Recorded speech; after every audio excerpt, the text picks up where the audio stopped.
He's concerned, but he's delighted. The rest of you, he says now to all the gods, go down you go. Go to Trojans, go to Achaeans. Help either side as the fixed desire drives each god to act. If Achilles fights the Trojans unopposed by us, not for a moment will they hold his breakneck force. Even before now, they'd shake to see him coming. Now, with his rage inflamed, we're back to the opening word of the Iliad with the word rage. Inflamed for his friend's death, I fear he'll raise the walls against the will of fate. In other words, I'm worried Troy's going to fall right now if we don't do something to stop Achilles. And with that command, Zeus roused incessant battle.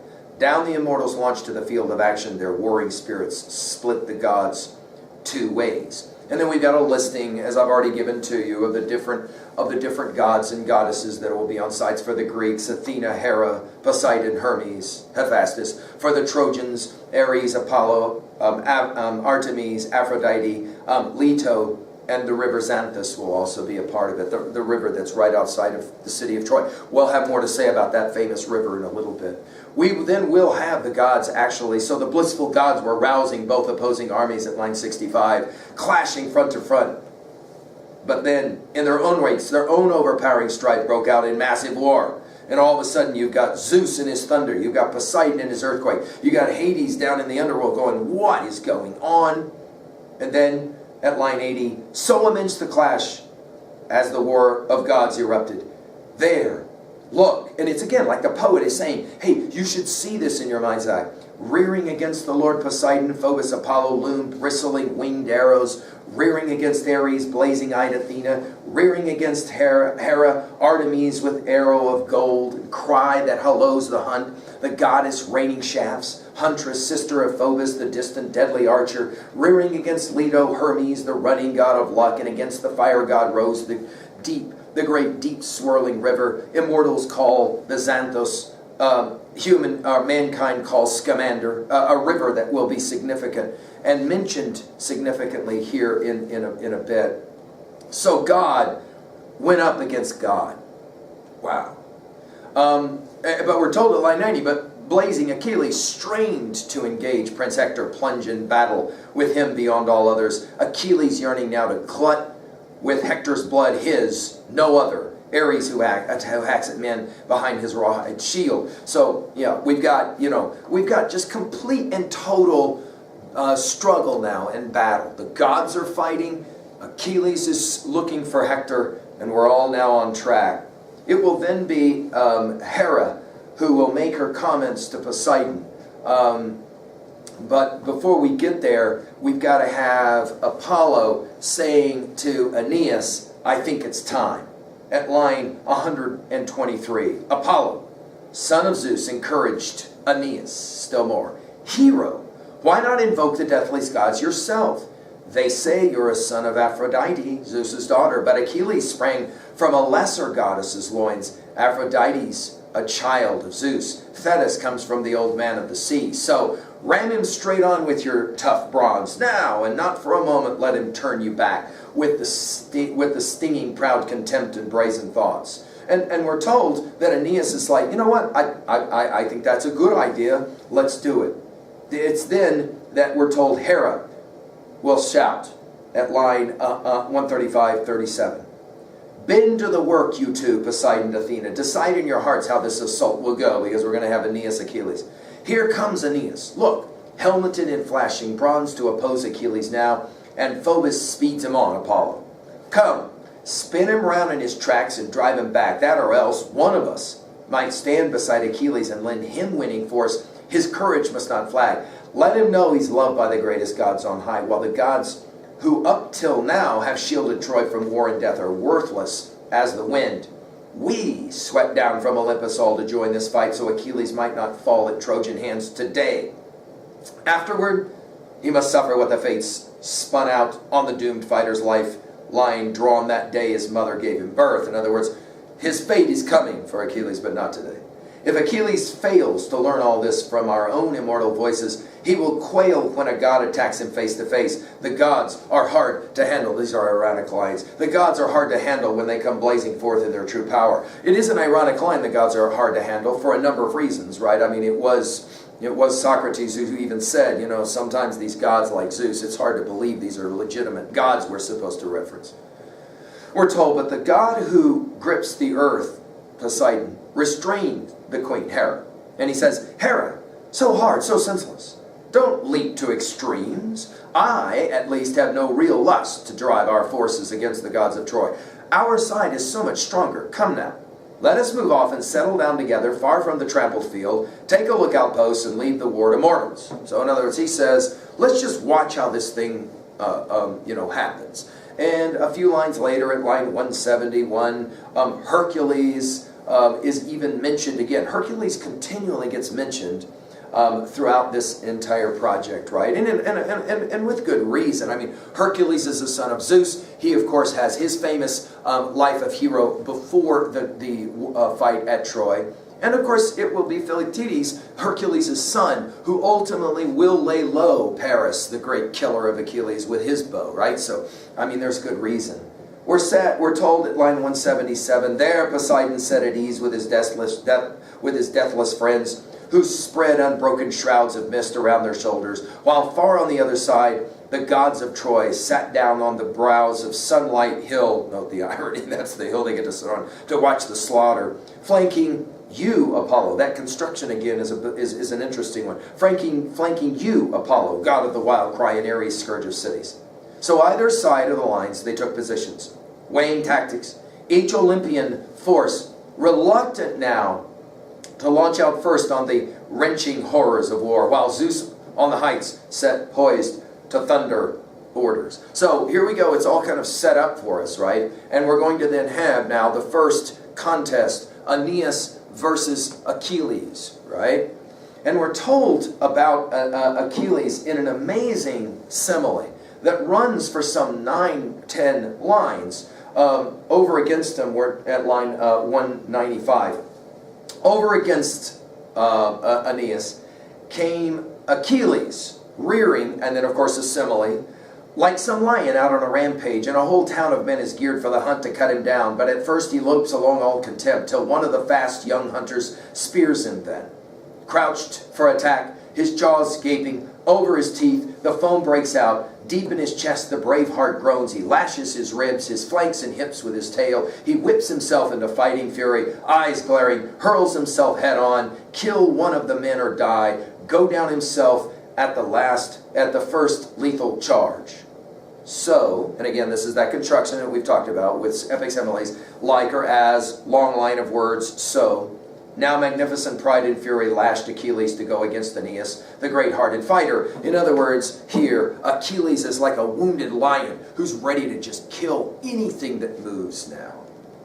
As they closed on each other, both in range, the matchless runner Achilles opened up. Now we're going to begin with the taunting. Now, see, you read so you can read, right? So you've read all these earlier books, 1 through 19, so that you can read a scene like this and say, this has happened so many times. It's a type scene in the Iliad, where before we fight, we got to go through our taunting, right? We got to go through the psychological warfare before we go through the physical battle itself, right? So here we go. As they closed on each other, both in range, the matchless runner Achilles opened up. Aeneas, why so far from your own ranks, standing all exposed? Does your courage really drive you to challenge me, in hopes of ruling your stallion-breaking friends and filling Priam's throne? Even if you killed me, would Priam drop his crown in your hands? For that, the king has sons. He's sound of limb. Obviously, Achilles is thinking about Hector here. No half-wit either. Or have the Trojans sworn to carve you a fine estate, the choicest land in the realm, rich in vineyards and good tilled fields, for you to lord it over, if only you kill me? But I think you'll find the work quite taxing. I seem to remember once before you fled my spear, and then Achilles reminds Aeneas of what Aeneas had reminded Apollo in disguise, that, I ran into this guy once before, this Achilles guy, and I about got my stuff handed to me. Ironically, that was the attack that Achilles made on a city, where after he destroyed the city, he got a girl named Briseis, right? The ironies abound. Achilles finishes, he says, I'd say though, the hope goes racing through your mind, Go back to your own rank and file, I tell you. Don't stand up against me or you'll meet your death. Even a fool learns something once it hits him. Now this line at line 232, even a fool learns something once it hits him, may be the most ironic line of the entire Iliad. Why? Well, think about what is being said here. Even a fool learns something once it hits him. In other words, this is a text where we're going to watch people who should be learning. Achilles should be learning. Agamemnon should be learning. Hector should be learning. And yet, ironically, we don't seem to learn a whole lot here, as we go. But, we're told, Aeneas, line 233, taking a long, deep breath, replied, "Don't think for a moment, Achilles, son of Peleus, you can frighten me with words like a child, a fool. I'm an old hand myself at trading taunts and insults." By the way, we're going to see this taunts and insults thing played out, obviously, in Virgil's Aeneid as well. We both know each other's birth, each other's parents. We've heard their far-flung fame on the lips of mortal men, though you have never set eyes on mine or I on yours. They say you are Peleus' son, that fine, flawless man. Your mother, Thetis, sleek-haired child of the sea. And I am Aeneas, and I can boast Anchises' blood, the proud Anchises. But my mother is Aphrodite. Our parents, one pair or the other, will mourn a dear son today. Certain it is, I warn you, we won't break off from battle and leave the field with no more than a youngster's banter light at this. But about my birth, if you'd like to learn it, well, first to last, though many people know it, here's my story, Achilles. And we're going to get this long kind of story about his lineage. And then picks up at 281. Come, Achilles, no more bragging on this way like boys, standing here in the thick of a pitched battle. The ironies, of course, abound, because most of the fighters of the Iliad are like boys on a playground who need to one-up the other and start with the taunting and then go on, right? Plenty of insults we could fling against each other, enough to sink a ship with 100 benches. There are no ships with 100 benches, it's a hyperbole. A man's tongue is a glib and twisty thing. And it's fascinating the way the Iliad does this. It's, again, one more of the genius constructions of this narrative. That, notice what Aeneas just said about words. A man's tongue is a glib and twisty thing. Plenty of words there are, all kinds at its commands, with all the room in the world for talk to range and stray. You remember that when the embassy came to Achilles in Book 9, at line 378, he said, I hate the man who says one thing and keeps another in his heart. In other words, I hate people who are always using language and words. Here Aeneas echoes the same sentiment to the one who said it earlier in Book 9, right? And the sort you use is just the sort you'll hear. What do we need with wrangling, hurling insults, cursing each other here like a pair of nagging women? It's an interesting simile. Boiling over with petty heartsick squabbles, blustering into the streets to pelt themselves with slander, much of it true, much not. It's funny that, why do we got to stand around here slinging insults like women? And of course we read the Iliad and we say, wait a minute, it's the men in this poem. Briseus, rarely, we never saw this from Helen, it's the men who do this kind of thing, where they're always slinging insults and the like, right? We then will have the fight scene to come, right? Okay, and so we have the taunt of Achilles, and then we've got Aeneas's response, and we have Aeneas throwing and Achilles' shield that was made for him by Hephaestus will save him. We have Achilles throwing and almost killing Aeneas. And then we have Achilles charging with his sword. And Aeneas, we're told, picks up a boulder. Kind of, we're reminded of Hector's boulder in Book 12. And then it's at that point that Poseidon has seen enough. And he's ready to say enough of this. And he, in fact, will say to the gods at line 338 or so, he called the gods at once who grouped around him. Now, he says, I tell you, my heart aches for great Aeneas. He'll go down to the house of death this instant overwhelmed by Achilles, all because he trusted the distant deadly archer's urgings. It's fascinating that Poseidon is going to say, we need to change the fate of Aeneas, and we need to do it now because he has another fate. But wait, that's exactly the argument that Zeus made about Sarpedon. And Hera said, You better not, or the other gods will be upset. It's fascinating that here Aeneas is going to get a pass. Poor fool, as if Apollo could lift a hand to save him now from death, grim death. Aeneas the innocent. Why should Aeneas suffer here? These are important lines to our reading of Virgil's Aeneid later when we study it.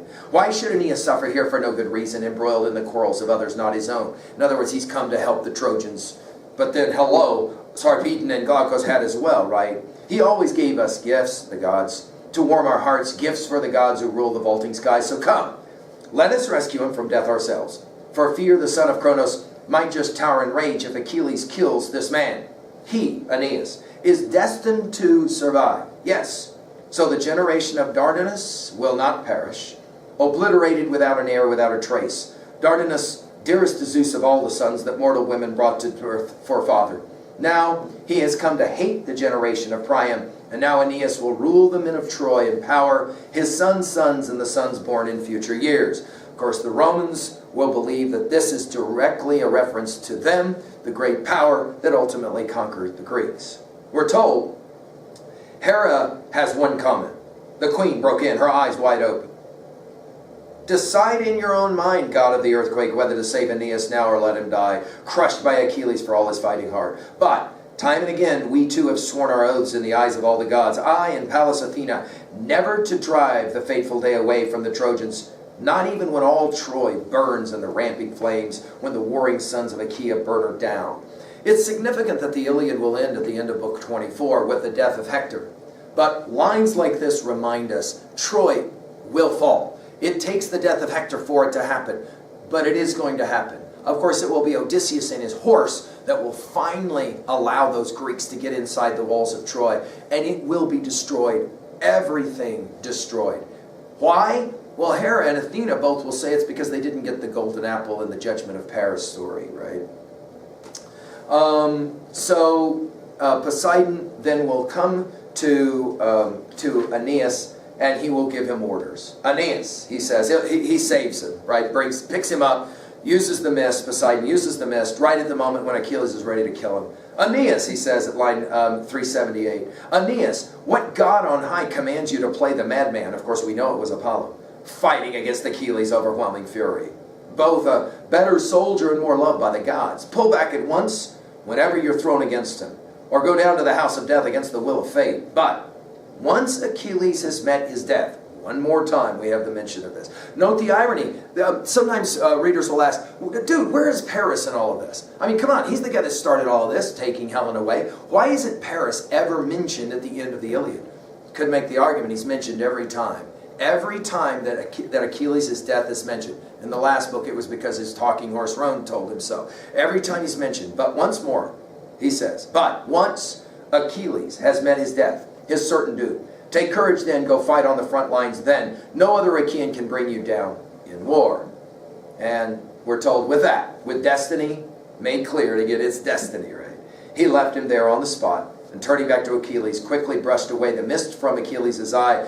The magic god sent haste. Achilles is, of course, like, whoa, whoa, whoa, what's going on? But then Achilles realizes it.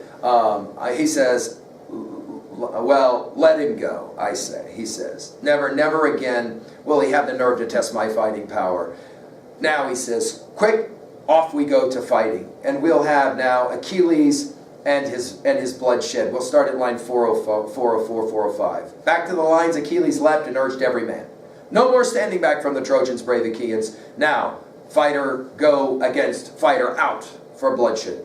It's hard for me, strong as I am, single-handed, to make for such a force and fight them all. In other words, I can't do this all by myself, fellas. Why, not even Ares, the deathless god of war, not even Athena, for all their heavy labor, could hack a passage through such jaws of battle. But I, whatever fists and feet and strength can do, that I will do. You get the sense almost that Achilles is aware that he's been sitting out the battles that have been a part of the Iliad since he got upset and went to his tent and pouted like a little girl, right? And so now it's like, okay, I'm back. I'm going to do as much as I can, but fellas, I need your help. He says, I swear, not hang back, not 1 inch. Straight through enemy columns I go plowing now, and no Trojan, I guarantee, will thrill with pleasure once he meets my spear shaft head to head, spurring his men, while Hector, we're told now, a flash in armor, urged his Trojans, thinking he'd even go up against Achilles. No fear of Pelides now, my gallant Trojans. I too could battle the deathless gods with words. It's hard with a spear, the gods are so much stronger. Not even Achilles can bring off all his boasts. Some he'll accomplish, some cut short, half done. I'm off to engage the man, though his fists are fire. Though his fists are fire and his fury burnished iron. I mean, we think of 3A, don't we, that famous movie for the Bruce Lee fans in the house. I know there's still some of you, Fists of Fury. I mean, this is the line, right? In other words, I'm going off and I will fight, spurring them on to raise their spears for full assault.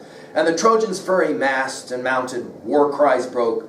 But Apollo suddenly stood by Hector, shouting, "Don't for a moment duel Achilles, Hector, out in front of your ranks. Withdraw to your main lines and wait him there out of the crash of battle, else he'll spear you down or close for the kill and hack you with his sword." So we're told Hector drew back to his thronging comrades, terrified to hear the voice of God.